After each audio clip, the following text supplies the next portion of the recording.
నమస్తే and welcome to of the record.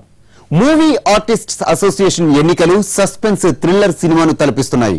ఏకగ్రీవంతో శుభం card పడుతుందనుకున్న టైంలో జయసుధ ఎంట్రీ ఇవ్వటం ఊహించని ట్విస్ట్. మరి క్లైమాక్స్ ఎలా ఉండబోతోంది?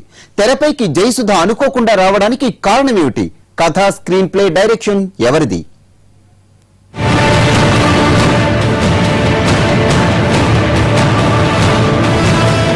నిన్న మొన్నటి వరకు మూవీ ఆర్టిస్ట్ అసోసియేషన్ ఎన్నికల గురించి ఇండస్ట్రీలోనే పెద్ద డిస్కషన్ లేదు. బరిలో ఉంటారని రాజేంద్ర ప్రసాద్ ప్రకటించడం, రేస్లో ఒకరిద్దరి పేర్లు వినిపించినా అవన్నీ గాసిప్సే అని తేలడంతో ఎన్నిక ఏకగ్రీవం అనుకున్నారు. కథలేని సినిమాలా ఎన్నికలు జరిగితే అందులో మజా ఏముంటుంది?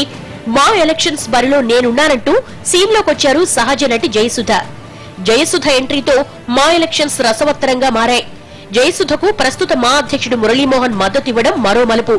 వివాదాలకు దూరంగా తన పనేదో తాము చేసుకుపోయే జయసుధ అనుకోకుండా తెరపైకి రావడం ఏమిటి అన్న చర్చ నడుస్తోంది. ఫిలిం నగర్ లో పైకి చూసేందుకు ఇది రాజేంద్ర ప్రసాద్, జయసుధల మధ్య పోరులా కనిపిస్తోంది. కానీ తెర వెనుక రెండు వర్గాల మధ్య ఆధిపత్య పోరు నడుస్తోందన్న గుసగుసలు వినిపిస్తున్నాయి.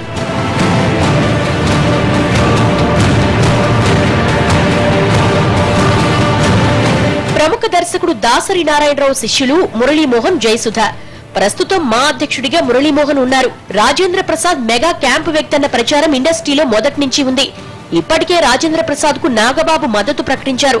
ఇక దాసరి నారాయణరావు, చిరంజీవి ఫ్యామిలీ మధ్య విభేదాలు, మనస్పర్ధలున్నాయన్నది బహిరంగ సత్యం. రెండు వర్గాల మధ్య అప్పుడప్పుడు మాటల తూటాలు ఏదో రూపంలో పేలుతూ ఉంటాయి. మా అధ్యక్ష పదవి ఇప్పటి వరకు దాసరి క్యాంపులోని మురళీమోహన్ చేతిలోనే ఉంది. ఈ ఎన్నికల్లో పోటీ చేయాలని మొదట్లో మురళీమోహన్ భావించినా ఎంపీ పదవితో బిజీగా ఉండడంతో రేసులో ఉండటం లేదని ప్రకటించారు. అయితే తమ చేతిలో ఉన్న పదవి చేజారిపోకుండా జయసుధను తెరపైకి తీసుకొచ్చింది దాసరి నారాయణరావే అన్న ప్రచారం ఇండస్ట్రీలో నడుస్తోంది. జయసుధ ఎంట్రీతో రాజేంద్ర ప్రసాద్ కంగు తిన్నారట. ఏకగ్రీవం అవుతుంది అనుకుంటే ఇలాంటి షాక్ ఇచ్చారేంటని మెగా క్యాంప్ కంగారు పడినట్టు తెలుస్తోంది. తమ మద్దతు రాజేంద్ర ప్రసాద్ కి అని వెంటనే ప్రకటించారు నాగబాబు.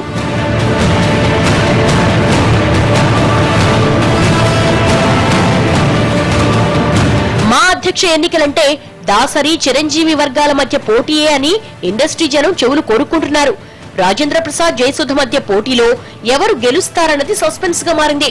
ఇద్దరు వేరువేరు క్యాంపులకు చెందిన వ్యక్తులు. అయితే ఇద్దరికీ వ్యక్తిగతంగా ఇండస్ట్రీలో ఎవరితోనూ పెద్దగా విభేదాలు లేవు. అయితే వీరి విజయావకాశాలన్నీ దాసరి మెగా క్యాంపులపై ఆధారపడి ఉన్నాయన్నది వాస్తవం.